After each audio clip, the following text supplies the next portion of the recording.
Hello everyone. जब एक partnership firm dissolve होता है उस समय सारे हिसाब किताब को फाइनल करने के लिए, सारा हिसाब सेटलमेंट के लिए कुछ एक अकाउंट बनाने पड़ते हैं। वो कौन कौन से अकाउंट हैं? तो पहला रियलाइजेशन अकाउंट, दूसरा अगर किसी पार्टनरशिप फर्म को लोन दे रखा है, किसी पार्टनर ने फर्म को लोन दिया है, तो उस स्थिति में उस पार्टनर का लोन अकाउंट बनाना होता है, पार्टनर्स लोन अकाउंट। तीसरा पार्टनर्स कैपिटल अकाउंट, और चौथा फाइनली कैश या बैंक अकाउंट। तो ये चार नेसेसरी अकाउंट बनाए जाते हैं जब एक पार्टनरशिप फर्म डिसॉल्व होता है। तो आज हम लोग इसमें से रियलाइजेशन अकाउंट का स्पेसिमेन समझेंगे, उसके फॉर्मेट को समझेंगे, और ये रियलाइजेशन अकाउंट क्या है और क्यों बनाते हैं इसे समझेंगे। तो इसे मिटाते हैं।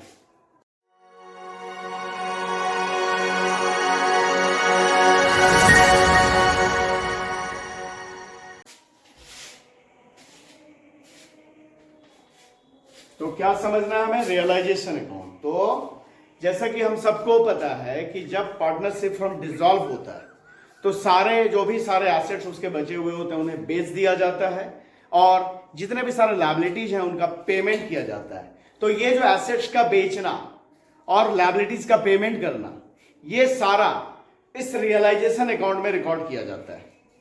और इसे बनाते इसलिए है जिससे कि पता चल सके कि फर्म के डिसॉल्यूशन पर जो एसेट्स और लायबिलिटीज वगैरह का सेटलमेंट हुआ, इसमें प्रॉफिट हुआ या लॉस हुआ। तो बात समझ में आ गया कि क्या है रियलाइजेशन अकाउंट और क्यों बनाते हैं रियलाइजेशन अकाउंट। अब हम लोग इसके फॉर्मेट को समझते हैं। तो ये रियलाइजेशन अकाउंट, ये एक नॉमिनल अकाउंट है, ठीक है। यहां पे लिखेंगे रियलाइजेशन अकाउंट, डेबिट साइड और credit side. Particular amount, particular amount, ठीक है। अब क्या करेंगे? सारे एसेट, जो भी सारे एसेट बैलेंस शीट में दिख रहे हैं, उन सारे एसेट्स को रियलाइजेशन अकाउंट के डेबिट में ट्रांसफर किया जाएगा टू ऑल एसेट्स अकाउंट। किस वैल्यू पे? तो बुक वैल्यू पे। बुक वैल्यू यानी कौन सा वैल्यू? जो वैल्यू उनका बैलेंस शीट में दिख रहा है, उस वैल्यू पे सारे एसेट्स को रियलाइजेशन अकाउंट के डेबिट में ट्रांसफर किया जाएगा। यहाँ पे मैंने टू ऑल एसेट्स लिख दिया है, पर जब एसेट्स रहेगा तो सबको इंडिविजुअली दिखाया जाएगा। सपोज लैंड एंड बिल्डिंग है तो to land and building account, फिर प्लांट एंड मशीनरी है तो to plant and machinery account, फिर इन्वेस्टमेंट है तो टू इन्वेस्टमेंट अकाउंट। सभी को उनके बुक वैल्यू पे इंडिविजुअली दिखाया जाएगा, सारे एसेट्स को। पर हाँ, यहाँ पे ध्यान रखना कि क्या है एसेट साइड में बैलेंस शीट का, जिससे कि रियलाइजेशन अकाउंट के डेबिट में नहीं ट्रांसफर करेंगे। तो किसी पार्टनर के कैपिटल का डेबिट बैलेंस, अगर पार्टनर कैपिटल का डेबिट बैलेंस होगा तो वो बैलेंस शीट में एसेट साइड रहेगा, तो उसे रियलाइजेशन अकाउंट में नहीं ट्रांसफर किया जाएगा। इसी तरह प्रॉफिट एंड लॉस अकाउंट का डेबिट बैलेंस है, लॉस है, तो वो भी बैलेंस शीट में एसेट साइड ही रहता है, तो उसे भी रियलाइजेशन अकाउंट में ट्रांसफर नहीं किया जाएगा। इसके अलावा कोई डेफर्ड रेवेन्यू एक्सपेंडिचर जैसे कि एडवर्टीजमेंट सस्पेंस वगैरह है, तो उसे भी रियलाइजेशन अकाउंट में ट्रांसफर नहीं किया जाएगा, ठीक है। अब इसके आगे एसेट साइड का तो देख लिया। अब लायबिलिटी साइड में जितने भी सारे आउटसाइड लायबिलिटीज हैं उन्हें रियलाइजेशन अकाउंट के क्रेडिट में ट्रांसफर किया जाएगा बाय ऑल लायबिलिटीज अकाउंट। किस वैल्यू पे? तो बुक वैल्यू पे। और इन्हें भी इंडिविजुअली दिखाया जाएगा। यहाँ पे मैंने ऑल लायबिलिटीज लिख दिया, पर लायबिलिटी जो सारा आउटसाइड लायबिलिटीज रहेगा, बाय सपोज क्रेडिटर है तो by creditors account, bills payable है तो by bills payable account, individually सबको दिखाया जाएगा बुक वैल्यू पे। अच्छा, लायबिलिटी साइड में क्या है जो ट्रांसफर नहीं होगा रियलाइजेशन अकाउंट में? तो पार्टनर्स का कैपिटल, पार्टनर्स का लोन, अदर का लोन है तब तो ट्रांसफर होगा रियलाइजेशन अकाउंट में, पर पार्टनर्स का लोन नहीं ट्रांसफर होगा, पार्टनर्स का कैपिटल ट्रांसफर नहीं होगा, कोई फ्री रिजर्व है, फंड है, वो ट्रांसफर नहीं होगा रियलाइजेशन अकाउंट में। समझ में आया? हाँ, एक अगर प्रोविजन फॉर बैड डेट्स है तो उसे भी यहां ट्रांसफर किया जाएगा by provision for bad debts, इसे ट्रांसफर किया जाएगा रियलाइजेशन अकाउंट में। इसके बाद जो एसेट्स हैं उन्हें बेचकर अगर पैसा आ रहा है, उन्हें बेचा जा रहा है, तो उसे दिखाएंगे यहां पे बाय कैश और बैंक अकाउंट।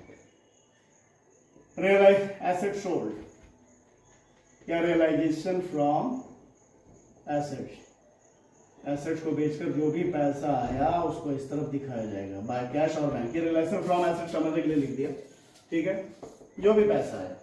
और ऐसा भी हो सकता है कि कोई किसी एसेट को कोई पार्टनर ले रहा है, तब क्या होगा, बेचा गया था तो बाय कैश और बैंक अकाउंट, और कोई पार्टनर ले रहा है तो उसके नाम पे चढ़ा दिया जाएगा bye partners capital account. Assets taken over, तो जिस पार्टनर ने ले लिया उसके नाम पे दे देंगे, उसका सपोज ये नहीं ले लिया तो बाय हिज कैपिटल अकाउंट, इस तरह से दिखा दिया जाएगा, ठीक है। अब इसी तरह लायबिलिटी क्या किया, एसेट को बेचा तो इधर, या एसेट कोई पार्टनर ले लिया तो भी इधर। इसी तरह लायबिलिटी का पेमेंट करेंगे तो भाई लायबिलिटी उधर बुक वैल्यू पे, लायबिलिटी का जो पेमेंट किया जाएगा उसे इधर लिखेंगे टू कैश और बैंक अकाउंट, ठीक है। जितना भी पेमेंट किया गया उसे लिखेंगे क्या, ये पेमेंट ऑफ लायबिलिटी। और कोई लायबिलिटी अगर इससे पार्टनर ने ले लिया है उसकी जिम्मेवारी, तब क्या होगा, तब उस पार्टनर के नाम पे दे देंगे to partners capital account, liability taken over, ठीक है, इस तरह से। इसके बाद में कभी कभी सवाल में अनरिकॉर्डेड एसेट होता है जो कि बैलेंस शीट के अंदर नहीं है, एडजस्टमेंट में दिया रहता है। तो अगर अनरिकॉर्डेड एसेट है तो उसके लिए अगर उसे बेचा गया तो उसके लिए बाय कैश और बैंक अकाउंट, क्या कोई अनरिकॉर्डेड एसेट हो तो,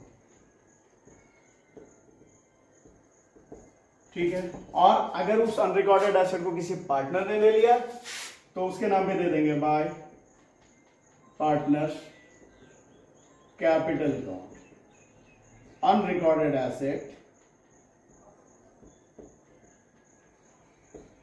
टेकन ओवर, ठीक है। इसी तरह अनरिकॉर्डेड लायबिलिटी भी हो सकता है, तो अगर अनरिकॉर्डेड लायबिलिटी का पेमेंट किया गया तो क्या करेंगे, टू कैश और bank account, payment of unrecorded liability. और ऐसा भी हो सकता है कि उस अनरिकॉर्डेड लायबिलिटी को किसी पार्टनर ने ले लिया उसकी जिम्मेवारी, तो क्या हो गया, उस पार्टनर के कैपिटल के नाम पे आ जाएगा वो to partners capital account, unrecorded liability taken, ठीक है, ये हो गया। अब इसके बाद बात आता है कि वो जो डिसोल्यूशन एक्सपेंसेस है, वो जो रियलाइजेशन एक्सपेंस है उसका पेमेंट का, तो रियलाइजेशन एक्सपेंस के पेमेंट के लिए क्या होगा, टू कैश और बैंक अकाउंट, रियलाइजेशन एक्सपेंसेस के पेमेंट के लिए। रियलाइजेशन एक्सपेंस अगर इसका पेमेंट फर्म कर रही है तो, और कई बार ऐसा होता है कि रियलाइजेशन एक्सपेंस पे करने की जिम्मेवारी किसी पार्टनर पे हो गई, मतलब किसी पार्टनर को इसके लिए रेम्युनरेशन दिया गया या उसकी जिम्मेवारी उस पार्टनर को दी गई जिसे बाद में फर्म पे करेगी, तो उस केस में क्या होता है, वो रियलाइजेशन एक्सपेंस उस पार्टनर के नाम पे चला जाता है, to partners capital account, realisation expense. तो ये इस तरह से हमारा रियलाइजेशन अकाउंट बनता है, ठीक है। अब इसके बाद में जो भी इसका टोटल किया जाता है डेबिट और क्रेडिट का, अगर क्रेडिट साइड का टोटल ज्यादा आ रहा है तो बैलेंस जो आएगा हमारा यहां कहां आएगा, डेबिट में, मतलब वो क्या हो गया, प्रॉफिट ऑन रियलाइजेशन, रियलाइजेशन पे होने वाला प्रॉफिट। इस प्रॉफिट को सभी पार्टनर्स में उनके प्रॉफिट शेयरिंग रेशियो में बांट दिया जाएगा, तो प्रॉफिट ट्रांसफर्ड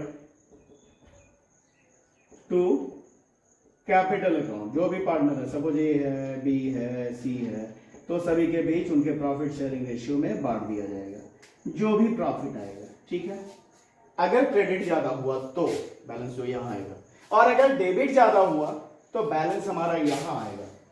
वो क्या होगा?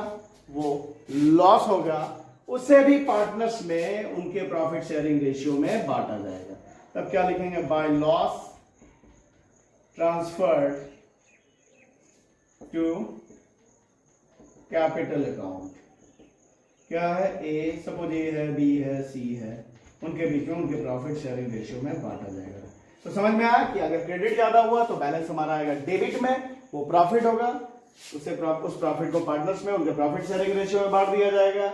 और अगर लॉस आएगा, सपोज अगर कहने का मतलब डेबिट साइड ज्यादा हुआ तो बैलेंस हमारा यहां आएगा, जो लॉस होगा उससे भी पार्टनर्स के बीच में उनके प्रॉफिट शेयरिंग रेशियो में बांटा जाएगा। तो ये हम लोगों ने रियलाइजेशन अकाउंट के फॉर्मेट को समझा। तो इस वीडियो में इतना ही। अगर वीडियोस पसंद आ रहा है तो लाइक करें, चैनल को सब्सक्राइब करें। Thank you.